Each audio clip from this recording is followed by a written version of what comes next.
All right, let's talk about something interesting in pathology. Ditzels. It's a slang term for body parts we don't usually discuss uh, in polite conversation. Why are they called Ditzels? I mean, that's an unusual term. In medical terms, Ditzels refer to small tissue samples with limited educational value. They are often used when there's no suspicion of malignancy and have about 3 possible diagnoses. So these are like simpler cases for learning. How do they help in understanding more complex pathologies? Exactly. They're simpler and cost effective. While they don't show malignancy, studying them helps recognize basic patterns. For instance, looking at these biopsy samples, figure 3.3, we can identify typical cellular structures despite their limited complexity. I see. How do these differ from more complex cases like Crohn's disease or sarcoidosis? Good question. Uh, in conditions like Crohn's, we look for granulomas, figure 3.6, which are subtle and require high magnification. Sarcoidosis has more defined granulomas with giant cells. These cases teach us to spot such structures even in simpler Ditzels.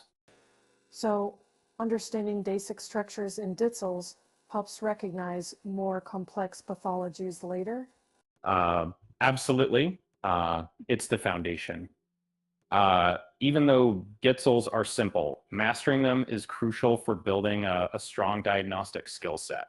Um, when you're just starting out in pathology, handling amputated limbs can be quite challenging.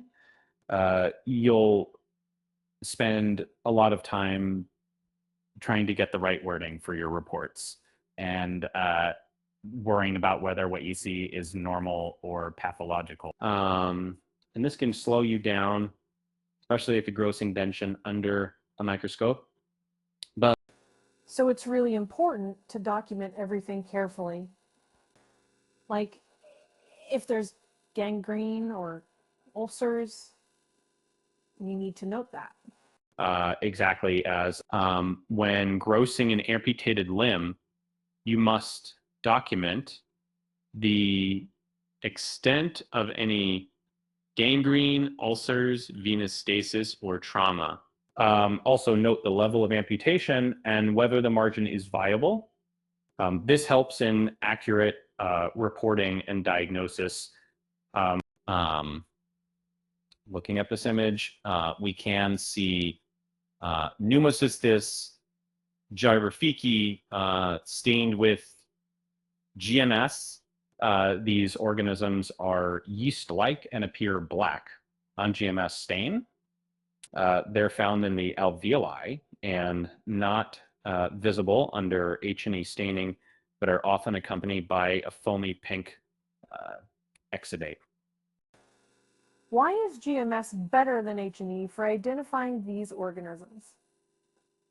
Well, simplify. GMS stain is more effective because it highlights into nucleic acids, making pneumocystis appear dark blue or black. And H&E doesn't provide the same contrast. So GMS is preferred for detecting these organisms. In this figure of invasive squamous cell carcinoma, you'll notice irregular nests and spicules invading the stroma. The basement membrane appears ragged and discontinuous, a key indicator of invasion.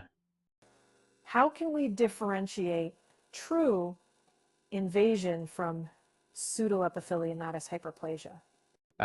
True invasion is characterized by deep aberrant keratinization and single infiltrating cells with atypical nuclei. The basement membrane border also looks ragged. Unlike the smooth appearance in non-invasive cases, here's a comparison between viral atypia and normal glycogenated cervical epithelium.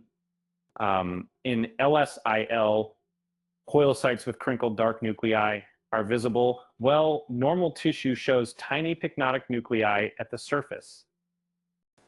How do binucleate cells fit into this? Binucleate cells are indicative of LSIL.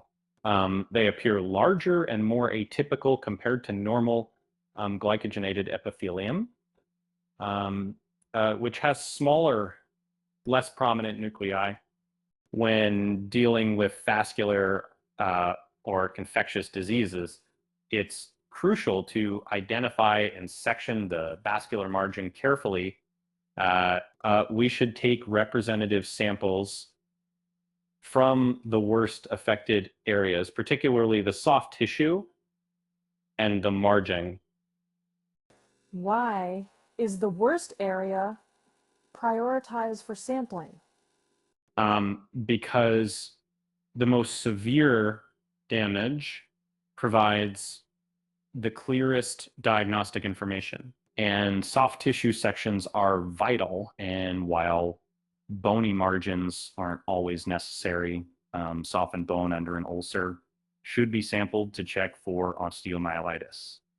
And histologically, we look for signs like gangrenous necrosis, ulceration, scars, and granulation tissue. The presence of atherosclerotic disease or thrombus in vessels and osteomyelitis in bone must be evaluated.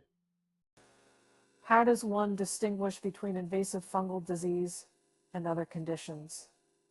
In neutropenic patients, more extensive margin sampling is needed to rule out invasive fungal infections.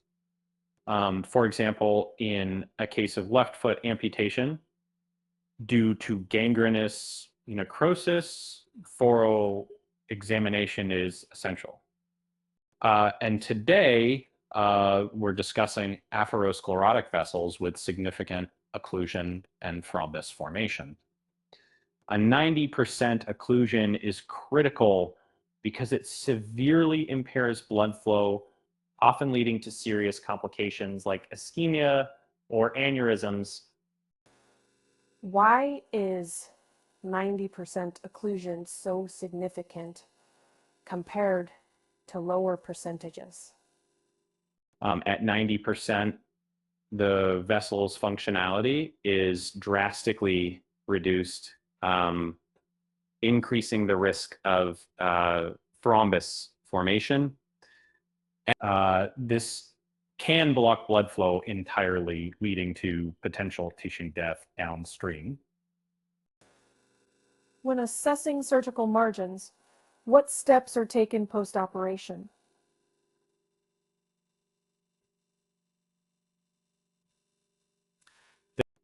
We start with a cross-sectional view of the proximal margin, marking it for identification. Next, we remove the tip and take a longitudinal section to examine for any pathologies like nodules or hemorrhage.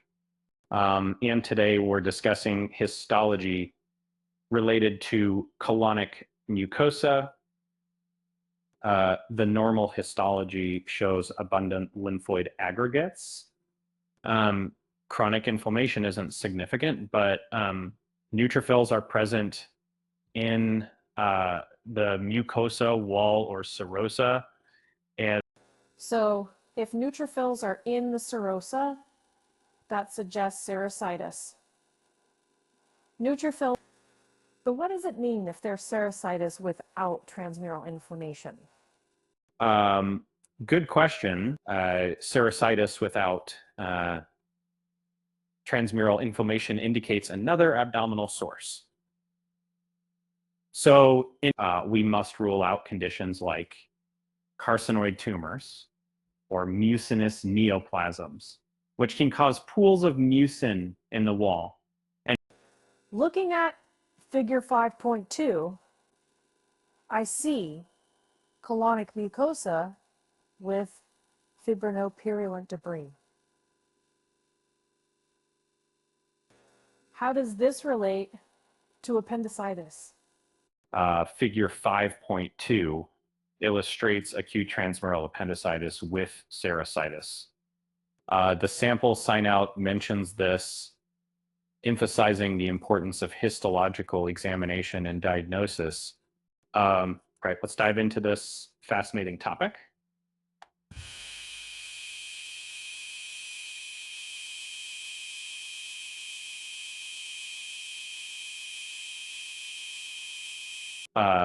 Gangrene is a serious condition where body tissues die due to a lack of blood flow or a severe infection. Looking at figure 5.2, we can see an example of gangrenous appendicitis. Wait, so in this figure, there's some residual colonic type mucosa visible. Like, I'm trying to visualize what that looks like under a microscope. Exactly. In figure 5.2, you'll notice a small amount of residual colonic type mucosa, arrowhead, which is surrounded by mounds of fibrinopurulent debris. This debris is a mixture of fibrin and pus, indicating an active infection. So, the blue line in figure 5.1 represents dying bacteria and cells. That's pretty intense.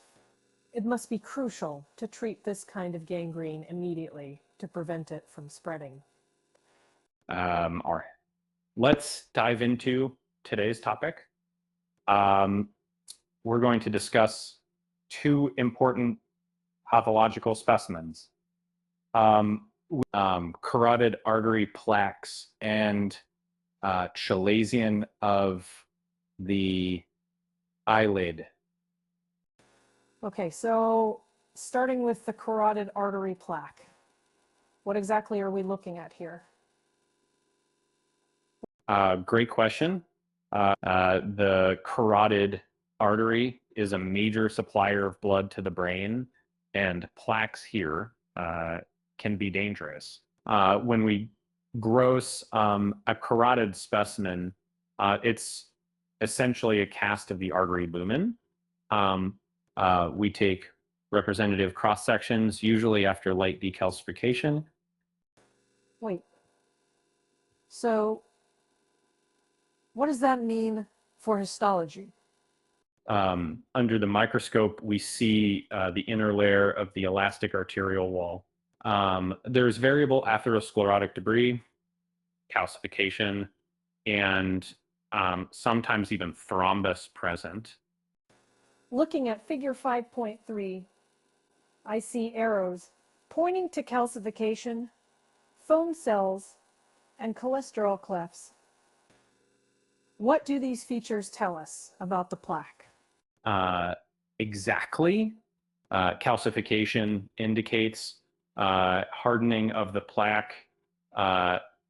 Foam cells are macrophages loaded with lipids, and cholesterol clefts are areas where LDL has accumulated. These are classic signs of atherosclerosis. Makes sense. Now moving on to chalazion, what's that again? What's that again? A chalazion is a small cyst in the eyelid, usually caused by blockage of the oil glands. Grossing involves submitting the entire specimen since it's typically small. And histologically,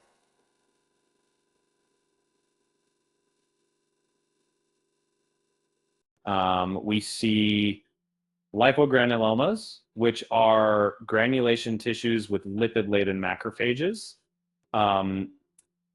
There's also acute and chronic inflammation present.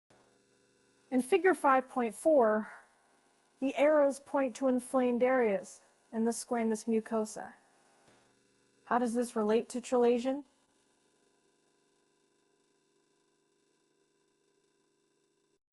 These findings confirm the inflammatory nature of the lesion. The granulomatous inflammation suggests a chronic reaction to retained meibomian gland secretions. All right, let's dive into these two fascinating pathological conditions. First up is figure 5.3, which shows this image captures the intimal surface of an artery. And you might see calcification, foamy macrophages marked by arrowheads, cholesterol clefts indicated by arrows, or inflammatory debris scattered around. So, Professor, this carotid plaque is related to atherosclerosis. I remember that it's when there's buildup in the arteries. But how does this look under a microscope? Exactly. Atherosclerosis leads to these plaques. The intima, which is the inner lining of the artery, becomes damaged. You might see calcification, which hardens the plaque, and foamy macrophages that engulf cholesterol particles. These macrophages become foamier as they accumulate more lipid content. Cholesterol clefts are gaps where cholesterol crystals have been deposited, and inflammatory debris shows the ongoing immune response trying to repair the damage. That makes sense, but why is this important?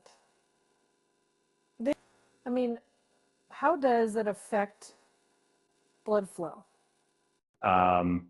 Great question.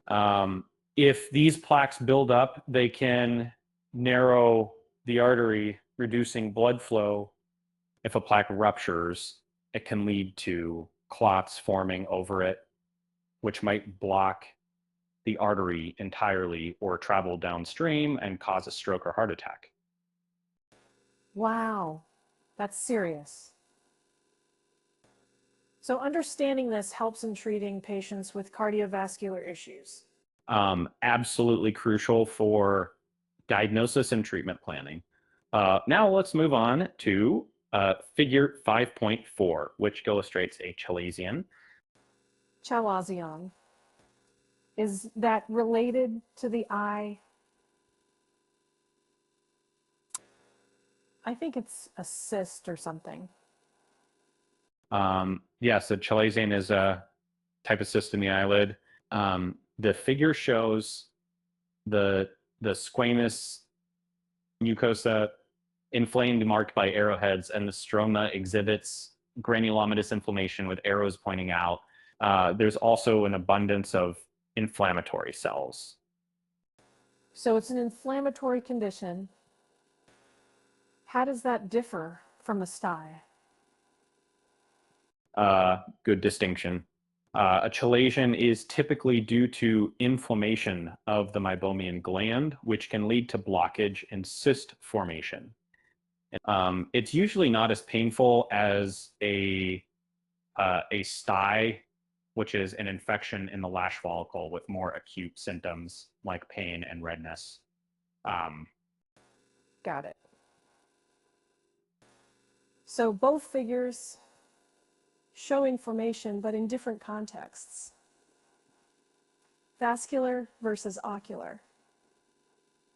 All right, let's talk about some important differential diagnoses in ophthalmology. First up is distinguishing between chalazion and carcinoma. So, Wait, why do we need to rule out carcinoma for a chalazion? Good question. Chalazions and carcinomas can look similar clinically. However, routine staining isn't necessary because the clinical exam and history often provide enough clues. So how do we confirm it's a chalazion? Excision and histopathology are key. We look for features like keratinizing epithelium with lipogranulomas, for example, right upper eyelid, excision of mass, chalazion or conjunctival epithelium with lipogranuloma consistent with chalazion. Now, moving on to something a bit more complex, the cholesteatoma of the middle ear. Wait, what exactly is cholesteatoma? I'm getting confused. Cholesteatoma is a cyst lined by keratinizing epithelium filled with flaky keratin. Histologically, it shows thin epithelium surrounding keratin nodules, along with possible inflammation and cholesterol clefts. Figure 5.5 illustrates this perfectly. I see the keratin nodules in the image.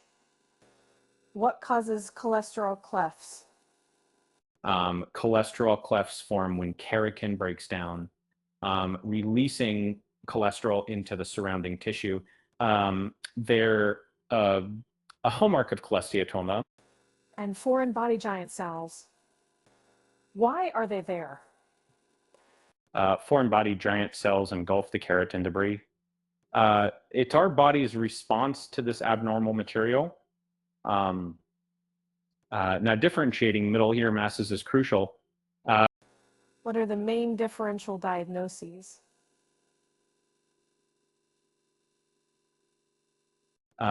Inflammatory polyps, paraganglioma, middle ear adenoma, meningioma, and schwannoma. Each has distinct features, so careful histopathological evaluation is essential. Today, we're discussing the grossing procedure and histology of the cornea.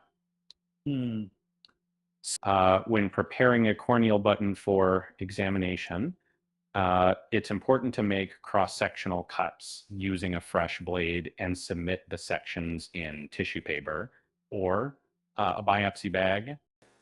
I'm curious about the clinical relevance of cholesteatoma mentioned earlier.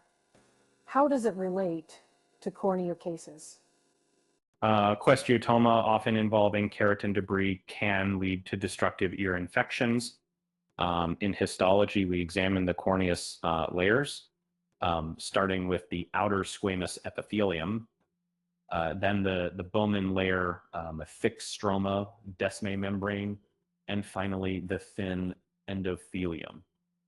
These layers may show disruptions in pathological cases.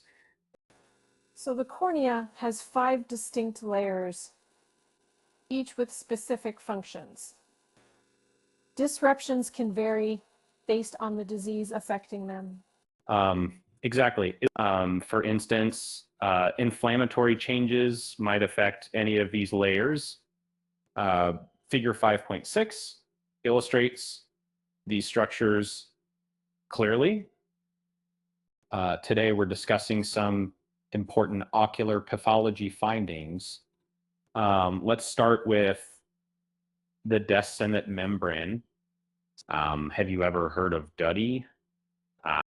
No, I haven't. What are they? Guttae are small bumps on the Descemet membrane and are commonly associated with Fuchs dystrophy. They're a key diagnostic feature. And So, if someone has gutty, we should consider Fuchs dystrophy. But how do we rule out other conditions? Good question. In cases of acute inflammation or ulceration, it's crucial to check for infections like bacteria, acanthamoeba, or herpes viruses before confirming Fuchs dystrophy. That makes sense. So, clinical history and signs are important here. What about the sample sign out mentioned? And the sign out refers to a corneal excision where gutty were found consistent with Fuchs disease. Now, let's look at another condition.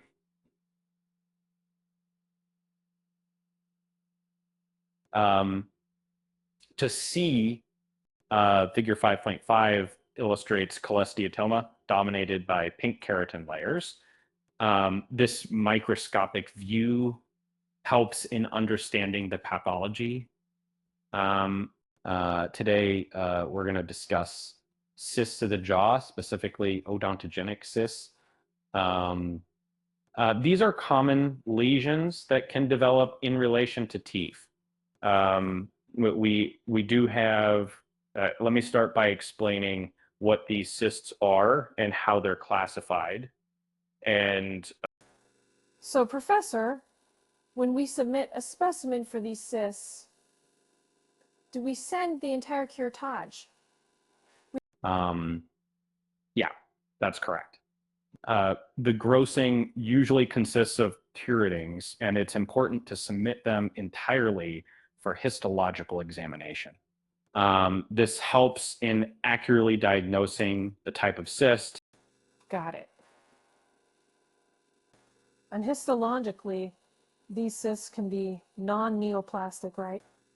So they're named based on their clinical location and presentation. The two common ones are periapical cysts and dentigerous cysts. Exactly.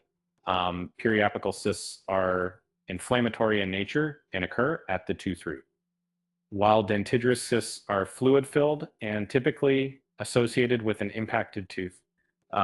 Both are lined by either squamous or enamel epithelium, which can sometimes include islands of odontogenic epithelium and dentigerous cysts. Wait. So if a cyst has a stellate reticulum-like lining, that makes us think of a melloblastoma. But that's beyond our current scope. Yes, precisely. Stellate reticulum-like epithelial lining raises the possibility of a melloblastoma, but we won't delve into that today. Our focus is on non-neoplastic odontogenic cysts. Today, we're discussing a crucial topic in oral pathology, the keratocystic odontogenic tumor, previously known as the odontogenic keratocyst. It's important because it's a neoplasm that can often be mistaken for other cysts. So we must learn to distinguish it properly. I remember reading different odontogenic cysts. How does KOT differ from non-neoplastic ones? Excellent question. Non-neoplastic cysts, like periapical or dentigerous cysts, have a lining of squamous or enamel epithelium. KOT, however, is a neoplasm with specific histological features. The epithelium at the base is flat without red ridges, and it's undulating on the surface with parakeratosis. So when we examine the histology, we should look for these features to rule out KOT. How does this affect treatment or diagnosis? In grossing, it's important to take representative sections of the cyst and bone, if present. Histologically, you might find inflammation, gangrenous necrosis, abscesses, or granulation tissue. Recognizing these signs helps in accurate diagnosis. All right, let's dive into this topic. When it comes to diagnosing certain conditions, especially those involving skin and bone, there are a few key points we need to keep in mind. First off, bacterial or fungal stains aren't always necessary, but there are exceptions. Wait, so you're saying that most of the time we don't need to do these stains? I'm a bit confused about when exactly they would be needed. Um, exactly. In most cases, yes, bacterial or fungal stains aren't necessary. However, there are specific scenarios where we must look deeper. For instance, if there's extensive skin necrosis, we need to examine the deep subcutaneous vessels. Oh, right. So in severe cases of tissue death, like necrosis, we have to check for things like angioinvasive, fungal hyphae, or calciphylaxis. I remember hearing about H&E slides showing these structures. Exactly. And that's where the H&E staining comes in handy. It helps visualize those fungal hyphae if they're present. Also, calciphylaxis, which is the calcification of vessel walls, can be identified through histology. Um, Another important point is to rule out osteomyelitis in bone fragments. Now, acute osteomyelitis has specific histopathological features. We look for sheets of neutrophils, not part of normal hematopoiesis, and bone necrosis, along with granulation tissue within the marrow space. So in acute cases, it's all about the neutrophils and necrosis. But what about chronic osteomyelitis? How does that differ? And, chronic osteomyelitis tends to show granulation tissue or fibrosis instead.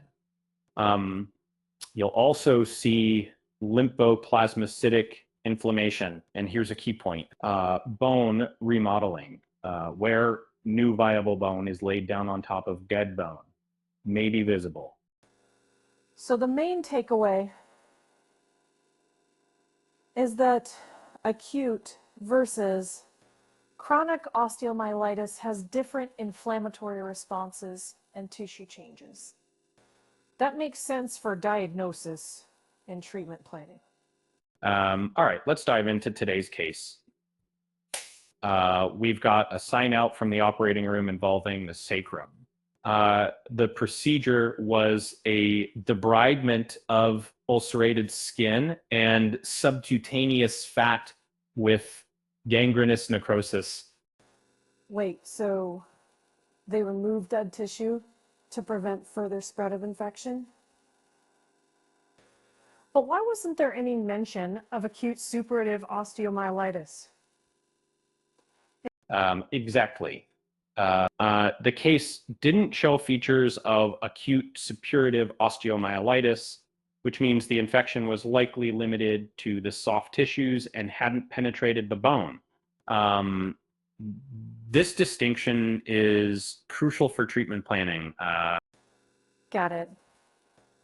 So imaging and clinical exam must have guided them here.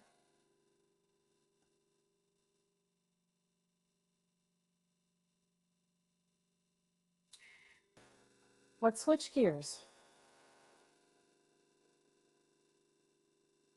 What about figure 5.6? It mentions the layers of the cornea. Figure 5.6 illustrates the normal layers of the cornea: an outer squamous epithelium, a cellular Bowman layer, stroma, descent membrane, and endothelium nuclei. Each plays a vital role in maintaining corneal function. Could you describe what the stroma looks like in figure 5.6? The term cracking artifact sounds intriguing. All right, let's dive into today's topic, eyelid plastic repair, and some interesting histological findings.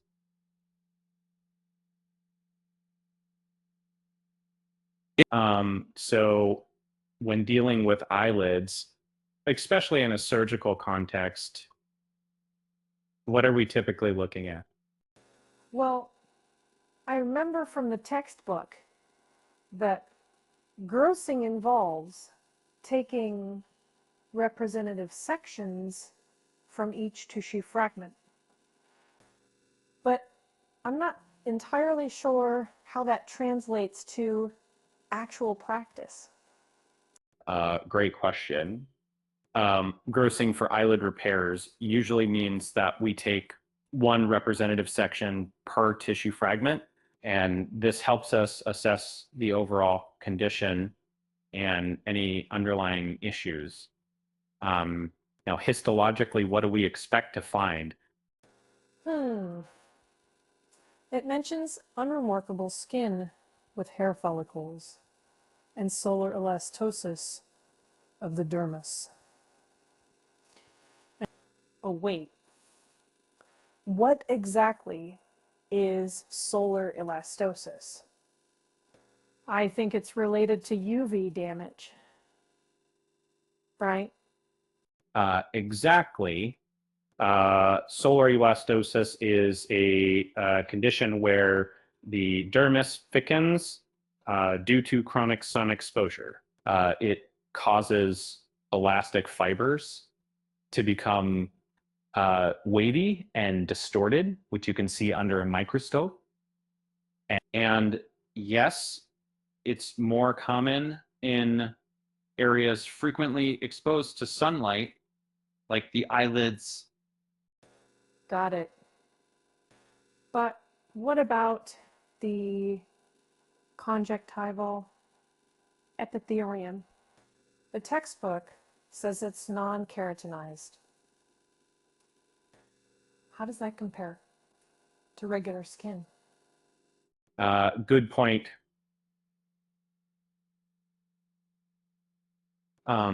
Conjunctival epithelium is specialized and doesn't keratinize, unlike the skin on most parts of the body. This makes it more delicate and susceptible to certain types of inflammation or injury. I see. So when we're doing a histopathological exam, what are we particularly looking out for? We're mainly ruling out any unexpected neoplasms. If there's something unusual, like a tumor or an infection, it'll stand out pretty clearly under the microscope. What's a typical sample sign-out look like for something like this? It might say something like bilateral upper eyelids, benign skin with mild chronic inflammation and solar elastosis. That gives us a clear picture of the findings without any major abnormalities. Now moving on to another area, femoral or humeral head knee bones. When grossing these, we use a bone saw to get a 2 mm slice and look for things like evernation or osteophytes. Evernation is the absence of cartilage, right? And osteophytes are those bony growths. But how do we differentiate between a fracture and something else in the femoral neck? Exactly, it would be sound POBs. Evernation indicates cartilage loss, often seen in conditions like arthritis. Osteophytes are usually indicative of bone remodeling or repair. For the femoral neck, fractures can be identified by their characteristic appearance on cross-section. This is getting a bit dense.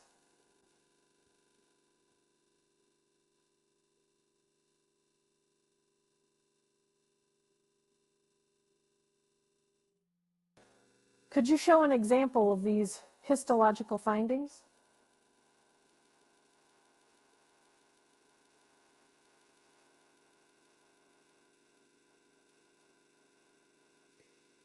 All right, let's dive into this fascinating topic of orthopedic pathology.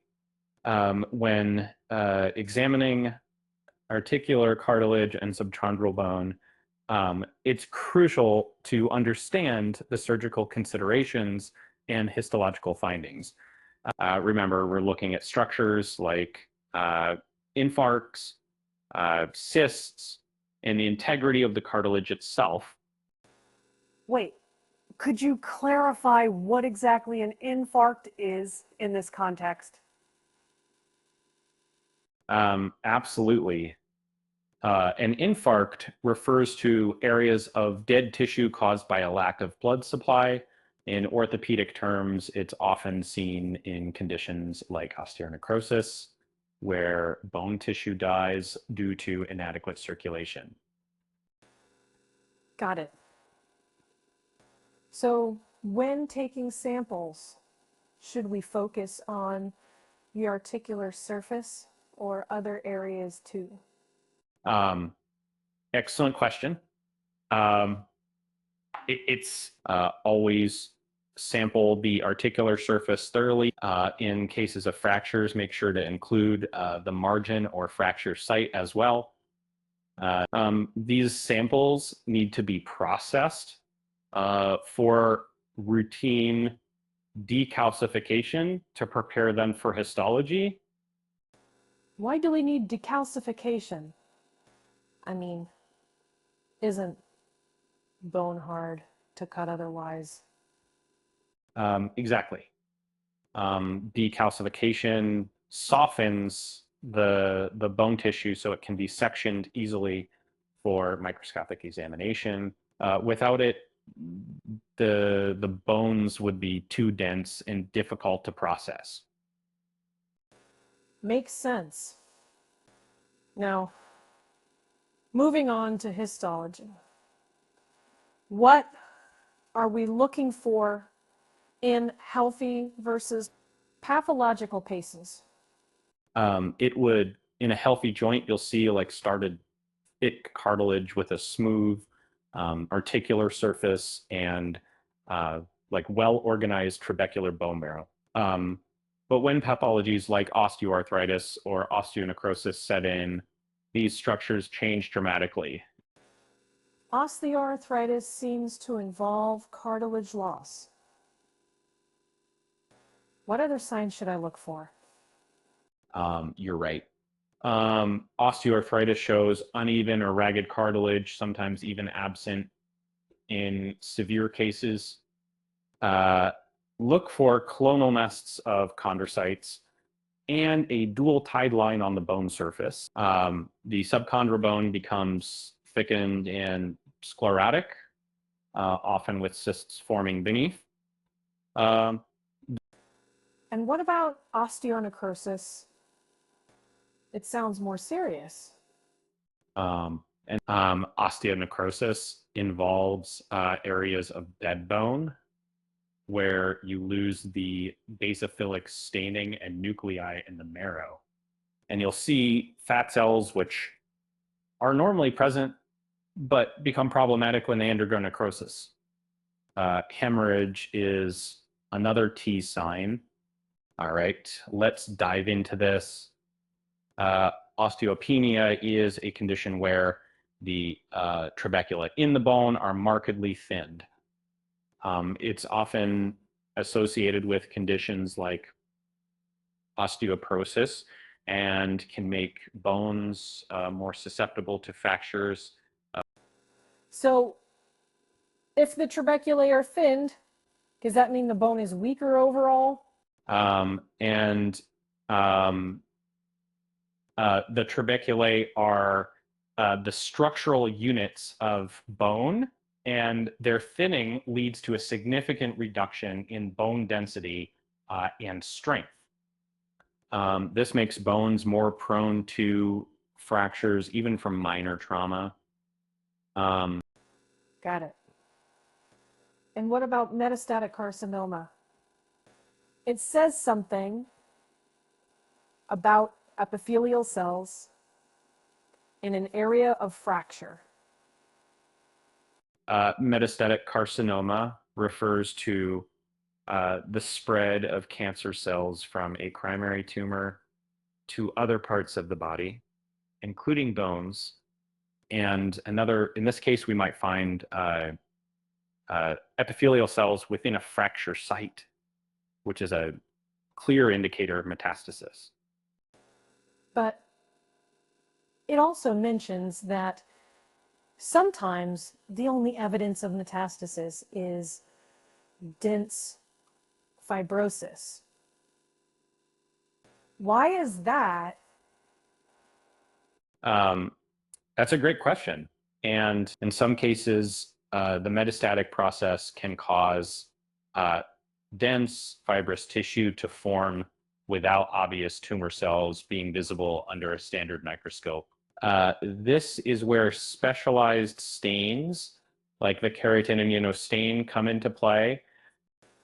So if we see dense fibrosis, we should use a keratin immunostain to check for metastasis. Exactly. The keratin stain can highlight the presence of epithelial cells embedded within the fibrous tissue, confirming the metastatic origin. This is crucial for accurate diagnosis and treatment planning. What about melanoma and lymphoma? It says they can also cause pathologic fractures, but shouldn't be subtle. Melanoma and lymphoma are aggressive cancers that can metastasize to bones and cause fractures. Unlike other cancers, their effects on bone aren't subtle. They tend to create more obvious pathological changes, making them easier to detect. So, in summary, when dealing with pathologic fractures, we need to consider both osteopenia and metastatic processes like carcinoma, melanoma, and lymphoma. Using specialized stains like keratin, immunostain helps confirm the diagnosis. Well said. Always remember that a pathologic fracture isn't just about the bone. It's often a sign of something more serious going on in the body. All right, let's dive deeper into dental cysts. Now, there are different types, but today we're focusing on the dentatorous cyst. This particular cyst has a unique microscopic appearance.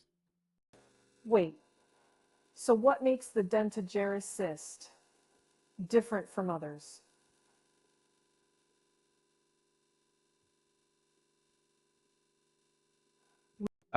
Great question. The dentatorous cyst features a flat, non-keratinized squamous epithelium. That means the inner lining is thin and doesn't produce keratin, unlike some other cysts. And what about the underlying tissue? You mentioned something about odontogenic epithelium. Exactly. Underneath that flat lining, you will find islands of odontogenic epithelium. These are clusters of cells derived from the same tissue that forms teeth. It's a key diagnostic feature. All right, let's dive into today's topic.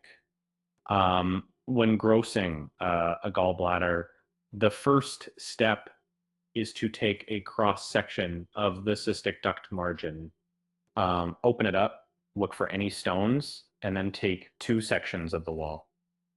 Pay attention to the wall thickness and describe the mucosa. All 3 fragments can go in one cassette. So, we're focusing on the gallbladder structure and any abnormalities. And these sections will help us assess things like inflammation or stones. Exactly, could be. Now let's shift our focus to figure 5.8 on osteoarthritis. This image highlights several key features. That eroded cartilage, which in this case is nearly absent, and shows irregular mineralization as a dark purple stain, thickening of the subchondral bony trabeculae, myxoid degeneration forming cyst-like spaces, and some residual hematopoietic marrow. Wait, I'm getting a bit confused. Could you break down these features? What does eroded cartilage look like, and how does the mineralization appear? Certainly, eroded cartilage means it's worn away or damaged, appearing nearly absent here. The irregular mineralization is seen as a dark purple stain, indicating abnormal calcification. The subchondral trabeculae are the bony structures beneath the joint surface, and their thickening suggests increased bone density due to stress. Myxoid degeneration leads to cyst-like spaces in the bone marrow, which are filled with mucoid material.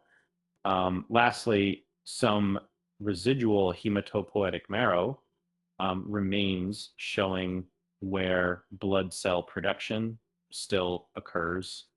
All right, let's take a closer look at figure 5.9, which illustrates the condition known as osteonecrosis.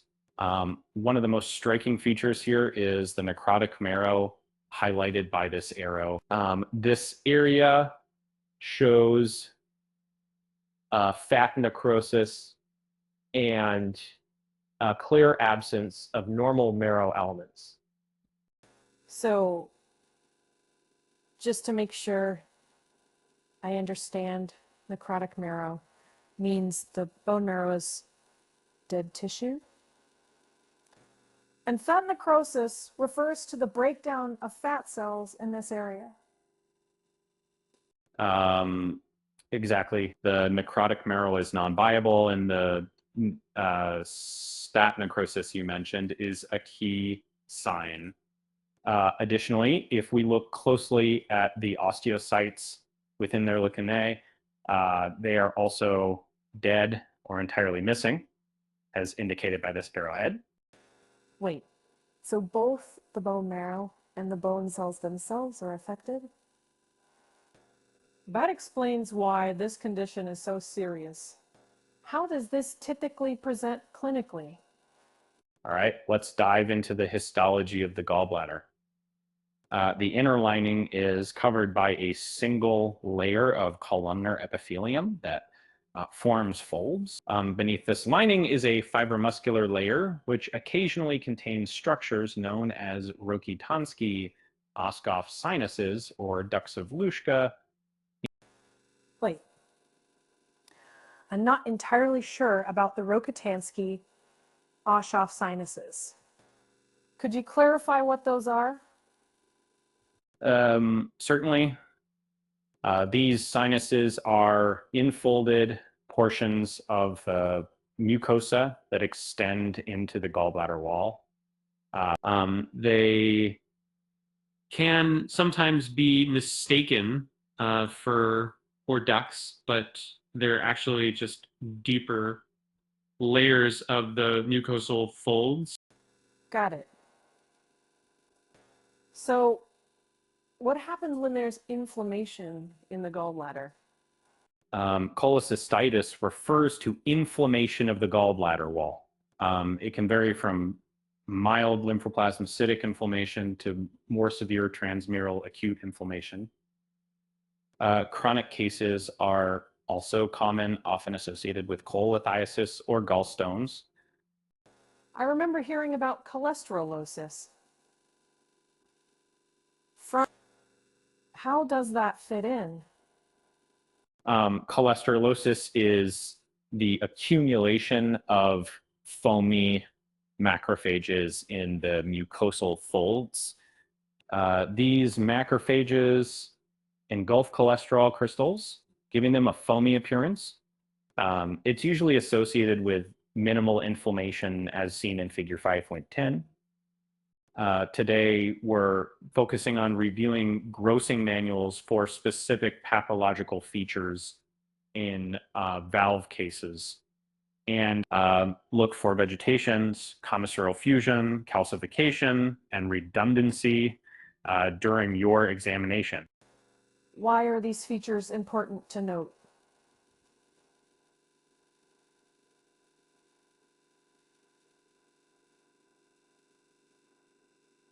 These features are crucial for diagnosing conditions like aortic stenosis or regurgitation. Vegetations, for instance, could indicate endocarditis. How does one differentiate between calcification and redundancy?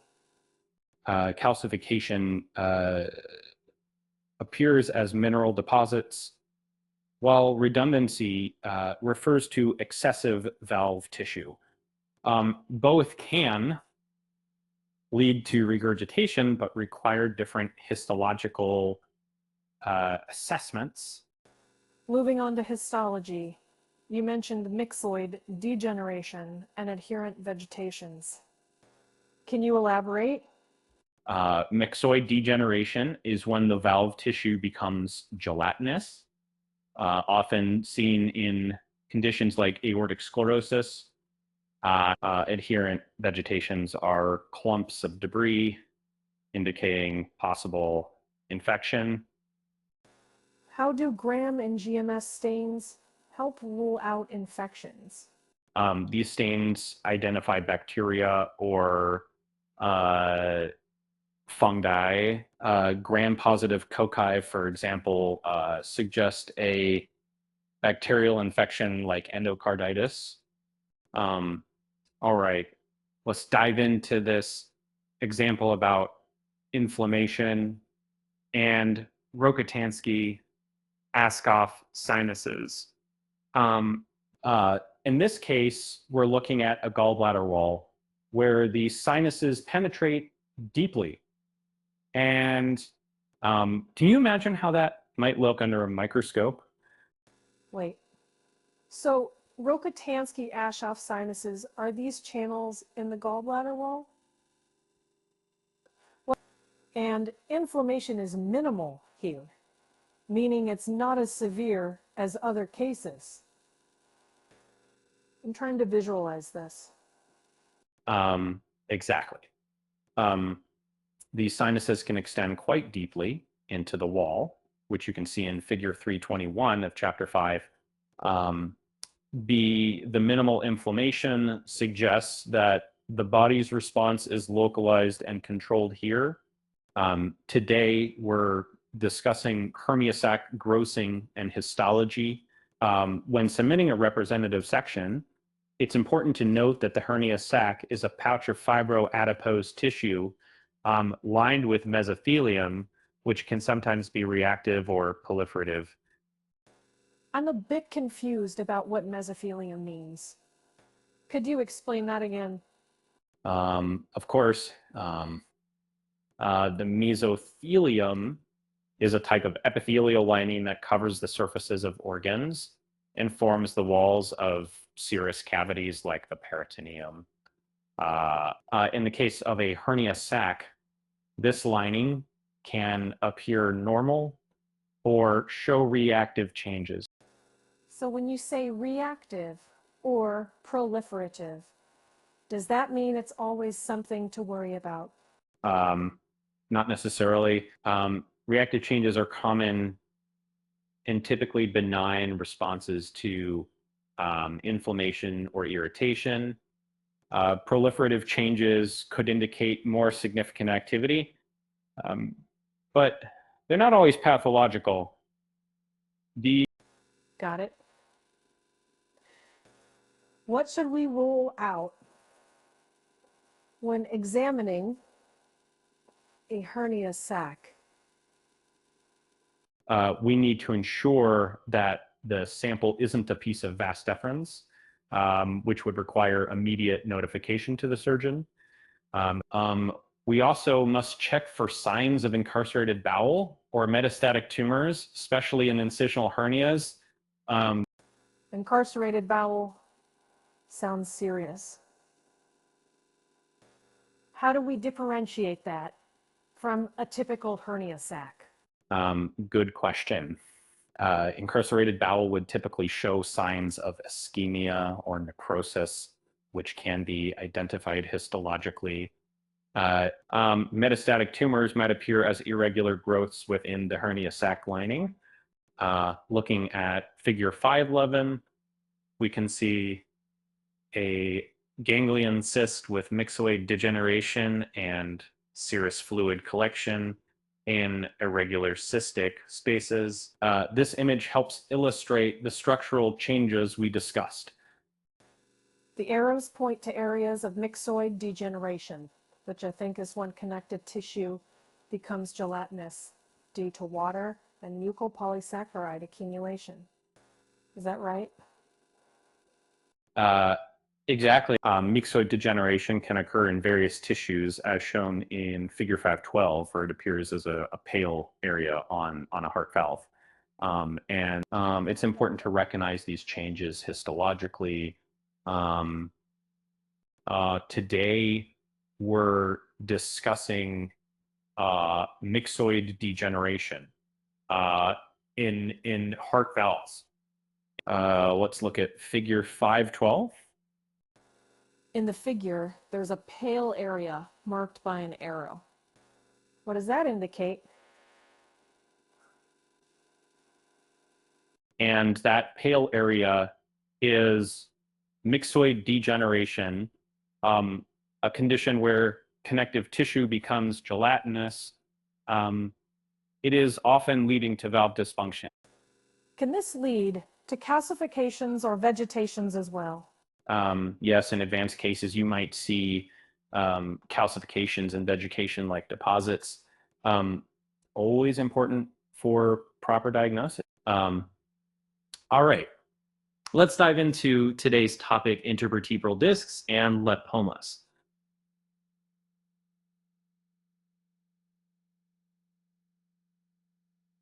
Starting with intervertebral discs, when grossing, it's important to submit one representative block of material. On histology, you'll find fibrocartilage and a pulpy myxoid gel known as the nucleus pulposus. Sometimes there might even be fragments of bone present, as seen in figure 514. So the nucleus pulposus is that gel-like center, right?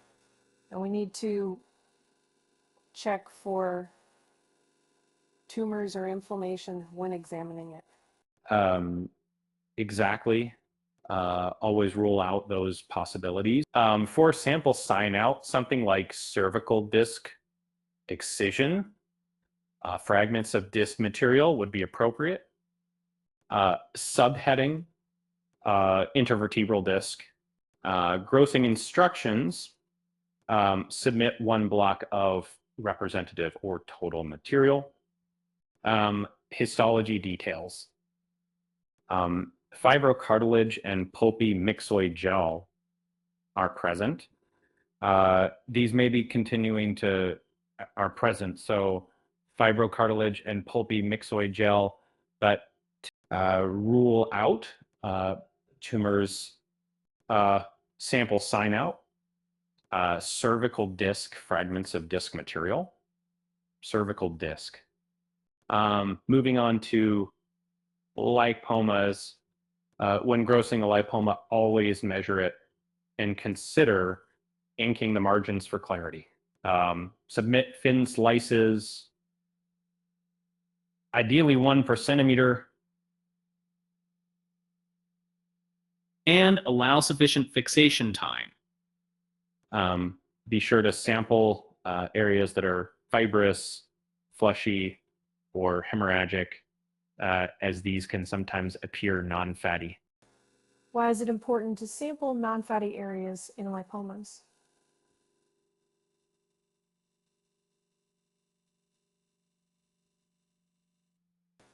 I thought they were purely fat tumors. Good question.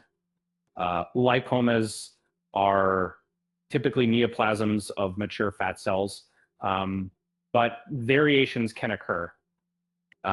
Sampling different areas ensures we capture any unusual elements and confirm the diagnosis accurately. And all right, let's discuss soft tissue tumors, specifically focusing on lipomas and their variants. A small amount of fibrous tissue is usually benign, but if you see other cell types like smooth muscle cells or spindle cells, it might indicate a lipoma variant. Wait. So, just to clarify, fibrous tissue alone isn't concerning, but the presence of these other cells can mean something more, like a different type of tumor. Exactly. We need to rule out atypical lipomatous tumors, which could be well differentiated liposarcomas. These are more serious and require careful diagnosis. And what clinical features should we look for that might raise suspicion for something more concerning? Good question.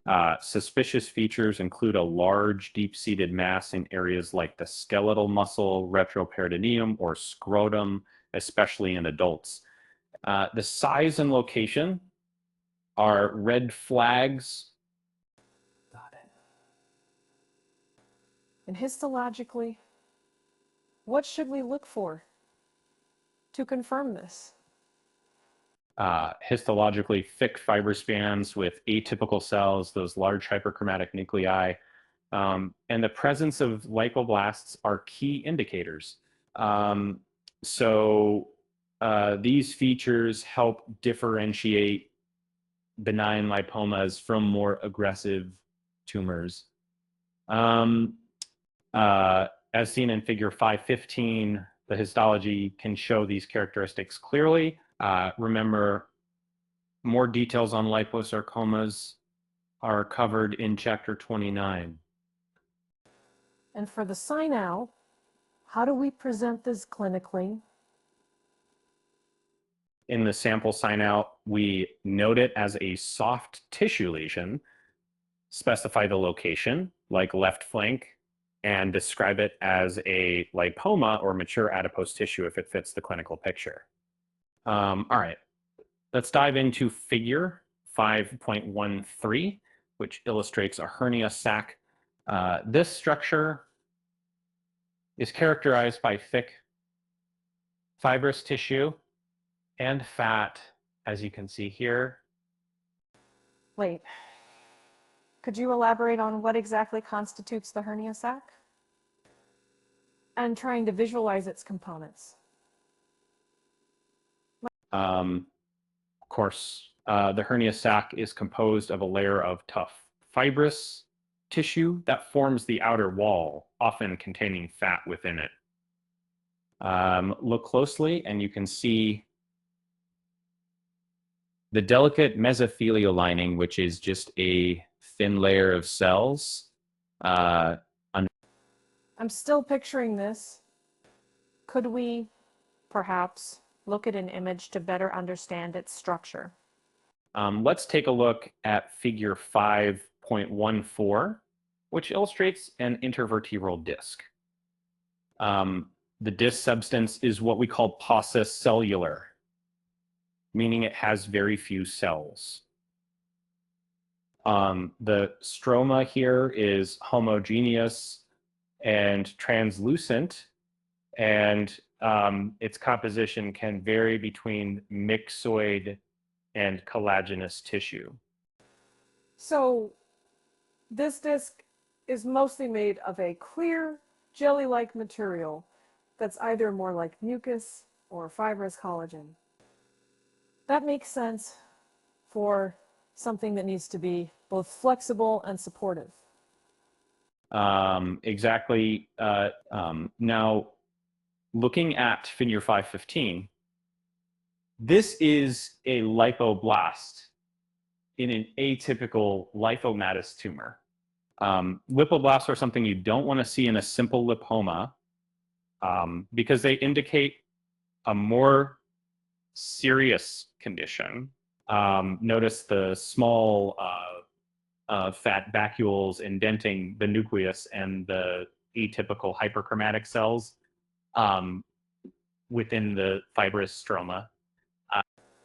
So these lipoblasts are like abnormal cells with tiny fat bubbles pushing against their nuclei.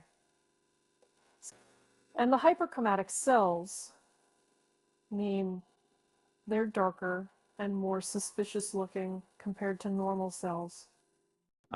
That's correct. Now moving on to neuroma. When you encounter a neuroma grossing, it's best practice to submit the entire sample for histology. A neuroma is essentially a tangle of small nerve fibers embedded in a fibrous background, often linked to prior surgery. So if someone has had foot surgery and later develops more neuroma, it's not related to trauma, but rather to this fibrosis and degeneration of the nerves. Exactly. And it's crucial to rule out true neoplasms like peripheral nerve sheath tumors when diagnosing a neuroma. Got it. So submitting the whole sample helps ensure accurate diagnosis and treatment planning. In surgical pathology, it's crucial to differentiate between various conditions. And for instance, when evaluating a mass excision from the right hand, we must rule out true neoplasms like peripheral nerve sheath tumors. So you're saying that sometimes what appears to be a tumor might actually be something else, like scar tissue or inflammation. How do pathologists determine this? Um, exactly. In the case of a right hand mass excision, the sample sign out indicates a traumatic neuroma, which is a benign growth resulting from nerve damage, not a true neoplasm. Today, we're discussing parathyroid grossing and histology. Let's start with the basics. When you receive a parathyroid specimen, the first thing you do is weigh it. The normal weight is around 50 milligrams, but if it's an adenoma, it's usually larger than 300 milligrams. Wait. So an adenoma is significantly. What about hyperplasia? Good question. Adenomas and hyperplasias can look very similar on a slide. Both consist of monotonous round neuroendocrine cells, chief cells with clear cytoplasm, or oxyphil cells with abundant pink cytoplasm. I'm getting confused. How do we differentiate between them then? And so that's where clinical correlation comes in. And so, that is adenoma is a clinical diagnosis confirmed by normalized parathyroid hormone levels post-surgery. But histologically, they can look the same.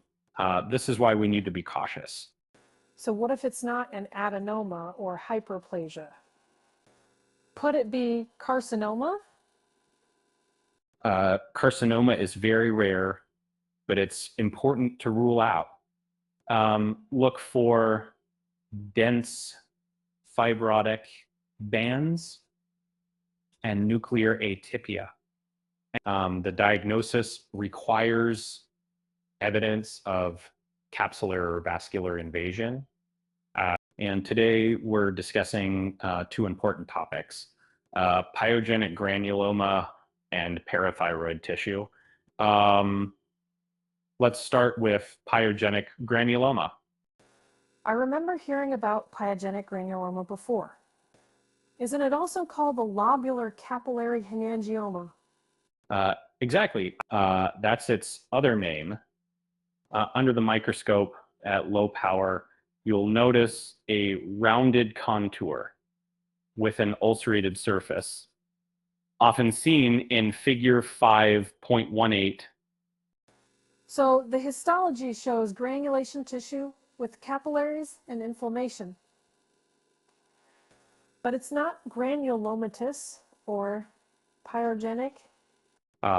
Correct. Despite its name, it lacks true granuloma or pus formation. Now moving on to parathyroid tissue.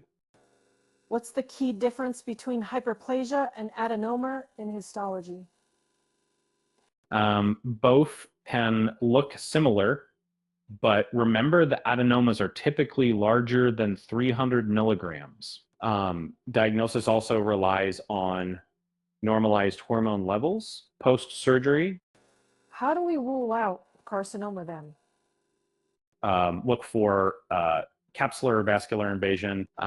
If features like fibrotic bands and nuclear atypia are suggestive but not definitive.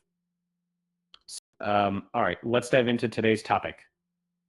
We're going to discuss how to approach certain biopsy cases and understand what we're looking for under the microscope.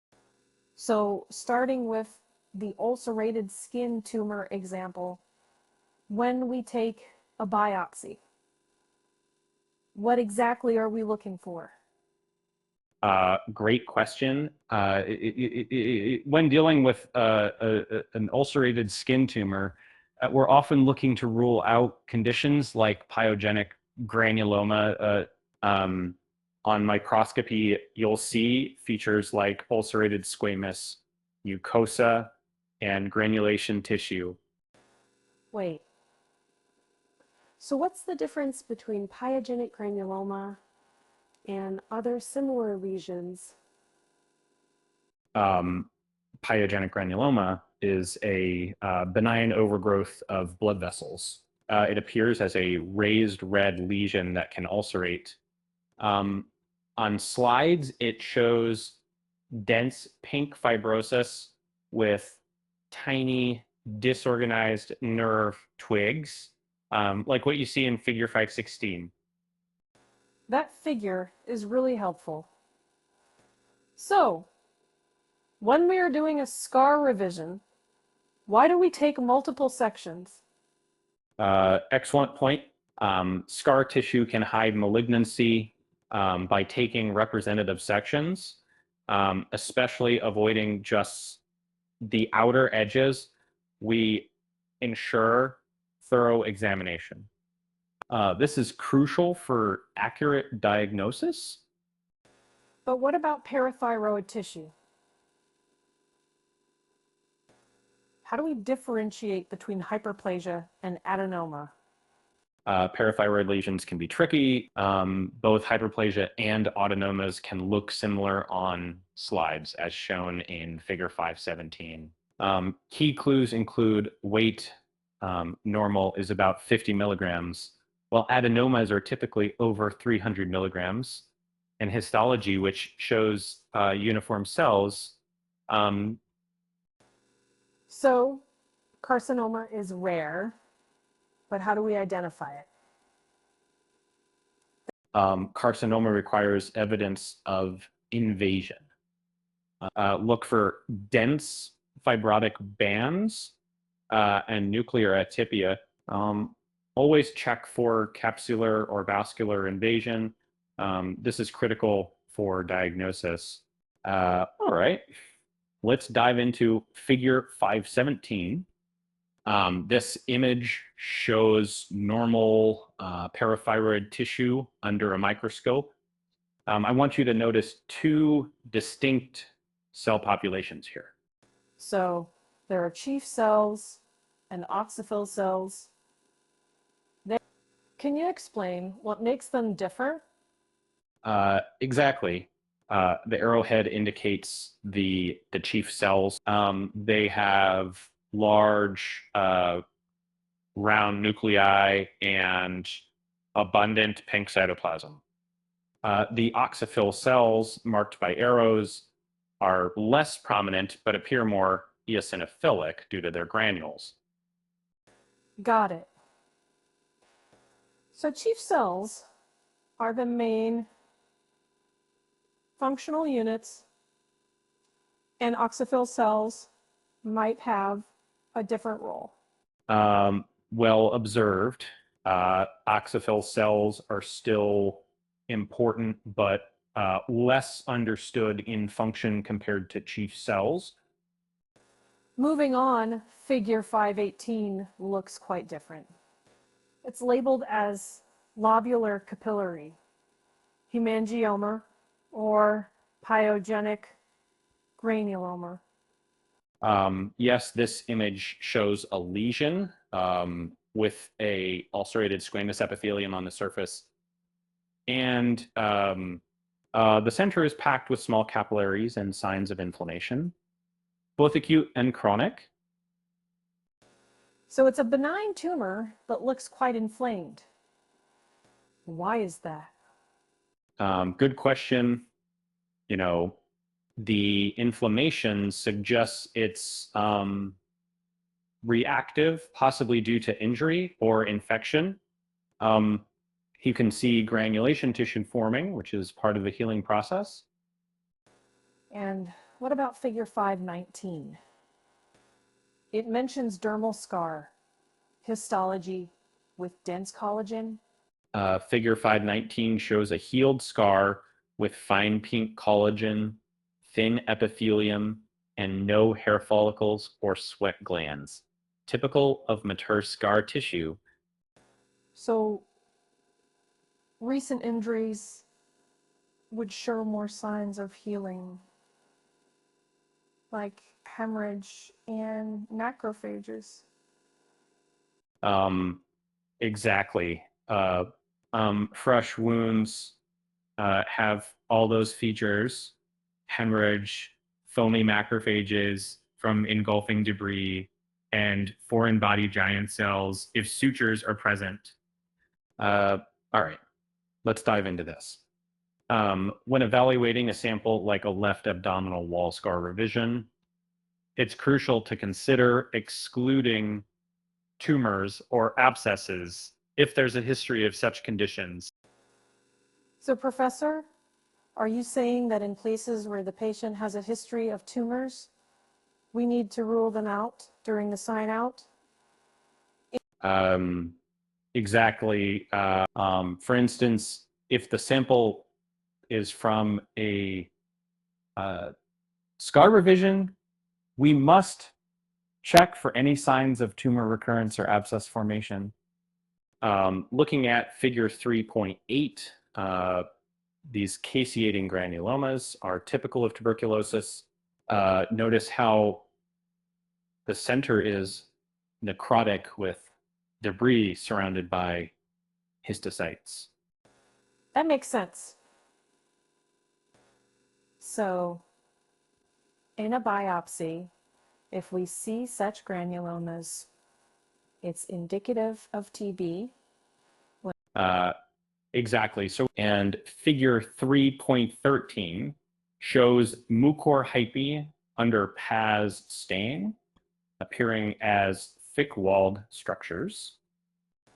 So these images help us visualize the pathologies we discussed earlier.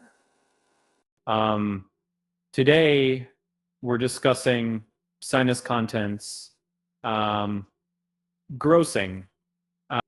When you encounter sinus material, ensure it's aspirated into a nylon bag and submitted as 1 or 2 blocks, depending on the volume. use biopsy bags in cassettes for this purpose. I'm a bit confused about why we use biopsy bags specifically. Could you clarify? Good question. Uh, Biopsy bags help maintain the integrity of the sample, preventing contamination and ensuring accurate histological examination. Ah, I see. So the key is preserving the sample's condition for analysis. Exactly. Now, moving to histology, normal sinus contents include fragments of bone, respiratory, and squamous mucosa, along with mucus glands. In cases of chronic sinusitis, you'll observe edema and both acute and chronic inflammation. What's the significance of allergic mucin in fungal sinusitis?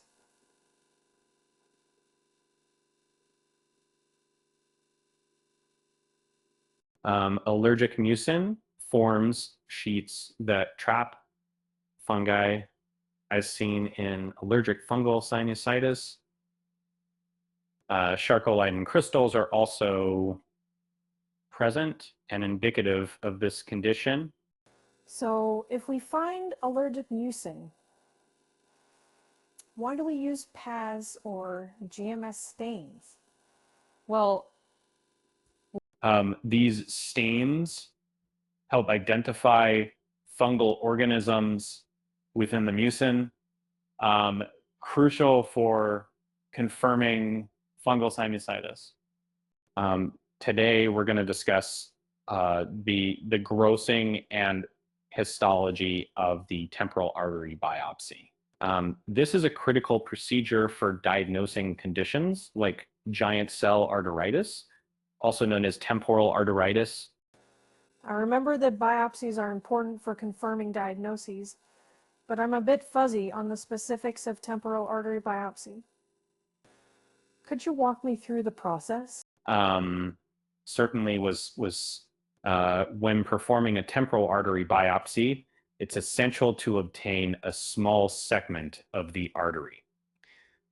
This should be thinly cross-sectioned and submitted entirely in one block.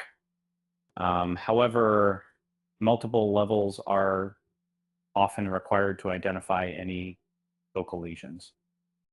So you're saying that the biopsy needs to be thin enough to see all layers, but still kept intact. And why do we need multiple levels? Exactly. The temporal artery has three distinct histological layers. The loose outer adventitia, a muscular media,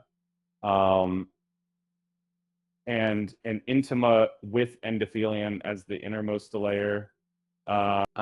Between the intima and media lies the undulating internal elastic lamina, which is best visualized using elastin stains. That makes sense. So in normal aging, what changes occur in these layers? Normal aging can lead to several changes, including medial calcification, intimal thickening, and duplications, or small breaks in the elastic lamina. These changes are important to recognize to avoid misdiagnosis. I see. So when we're looking at a biopsy, we need to rule out conditions like giant cell arteritis. Can you explain what that involves? Because we are Absolutely. The primary goal of the biopsy is to exclude or confirm giant cell arteritis, which typically presents with inflammatory changes in the arterial wall, such as granulomatous inflammation and multinucleated giant cells. All right, let's dive into this important topic.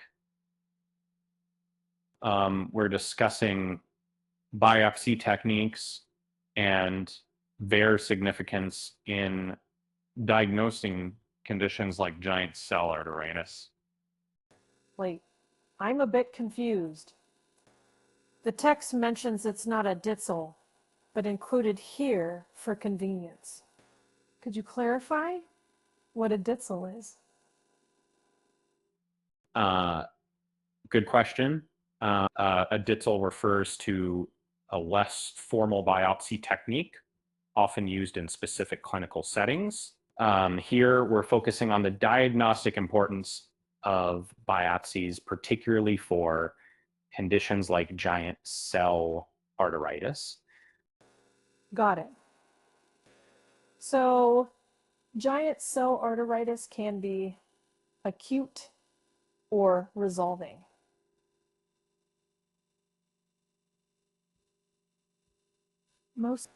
What's the difference between those phases? In the acute phase, you'll see chronic inflammation centered on the elastic lamina with possible disruption. In the resolving phase, the inflammation subsides but leaves behind fibrosis and destruction of the elastic layer. All right, let's dive into chapter 5, where we explore the fascinating concept of Ditzels. Wait, Professor. I'm not familiar with Ditzels. Could you explain what that is? Certainly. Ditzels are intricate mechanisms used in various engineering applications. They function by converting rotational motion into linear movement. So, they're like a type of gear system? But how exactly do they differ from regular gears? Exactly.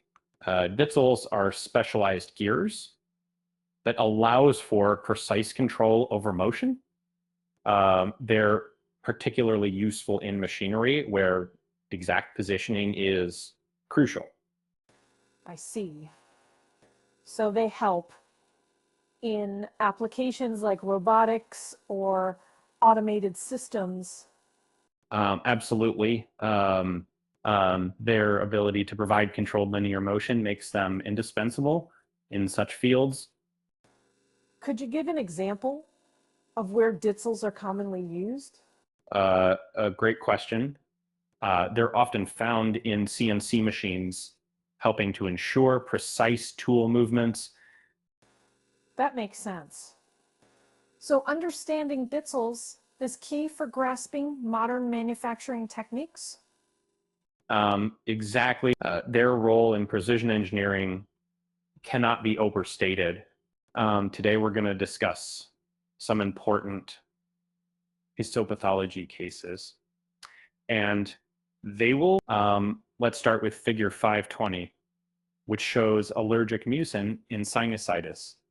And as here we see the characteristic tighter striped appearance caused by layers of eosinophils, mucin, and cell debris. The inset shows a GMS stain, which highlights black fungal hyphae. So this figure is demonstrating an allergic response in sinusitis with evidence of fungal infection. And To clock the adults, the eosinophils are key players in allergic reactions, and the GMS stain confirms the presence of fungi.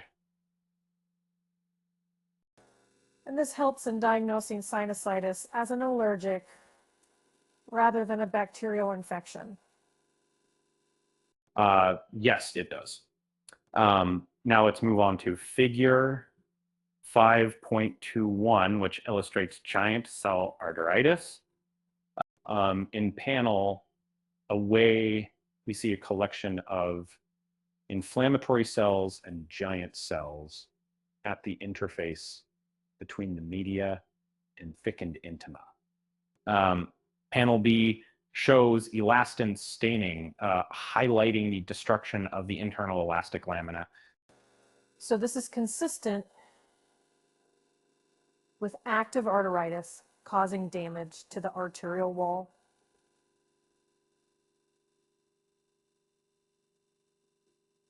Go ahead and the elastin staining in panel B shows where the internal elastic lamina has been destroyed, which is a hallmark of giant cell arteritis.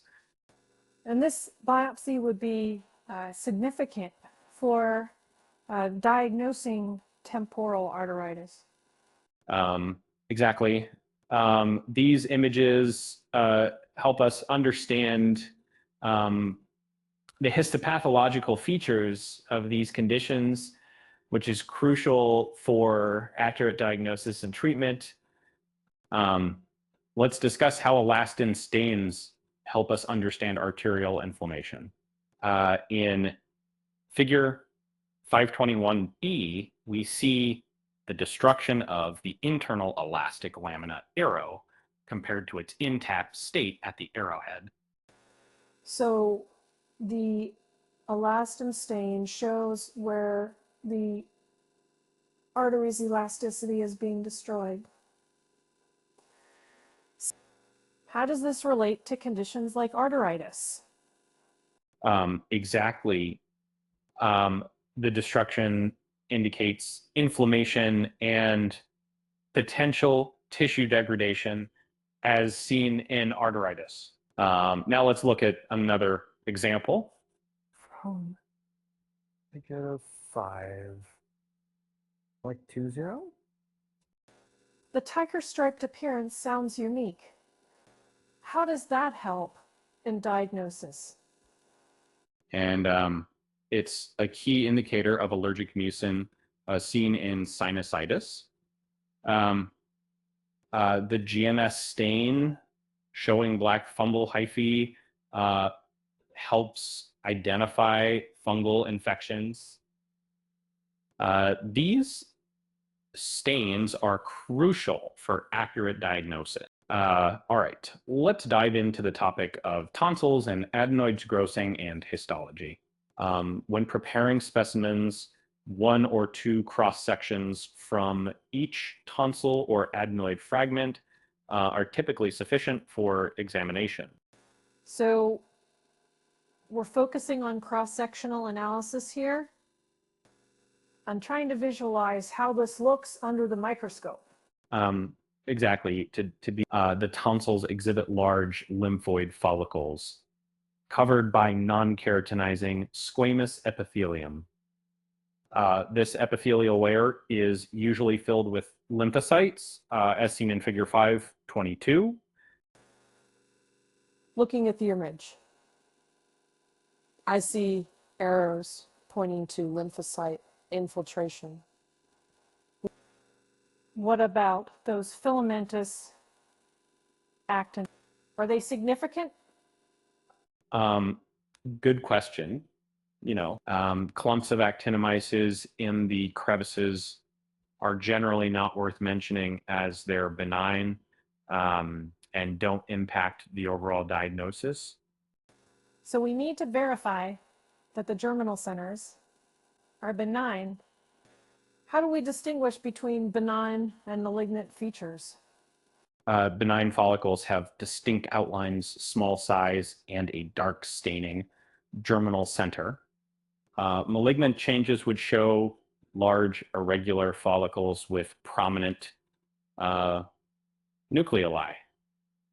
Refer to chapter 21 for detailed hallmarks.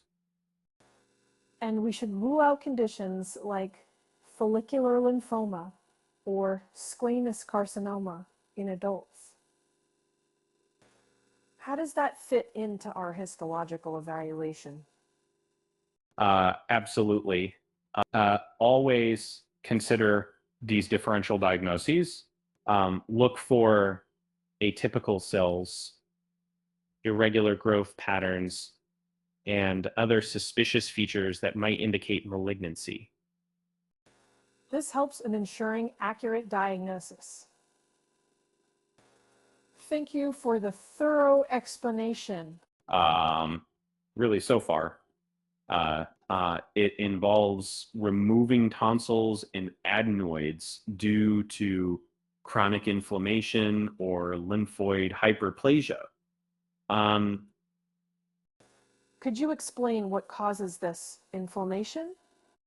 Chronic inflammation often results from recurrent infections or enlarged tonsils obstructing airways. Lymphoid hyperplasia refers to excessive lymphocyte accumulation. Um, So the immune response becomes overactive. exactly. Let's look at figure 522. The tonsil's squamous mucosa is filled with lymphocytes. Seen here is arrows. Underneath are large lymphoid follicles, indicated by asterisks.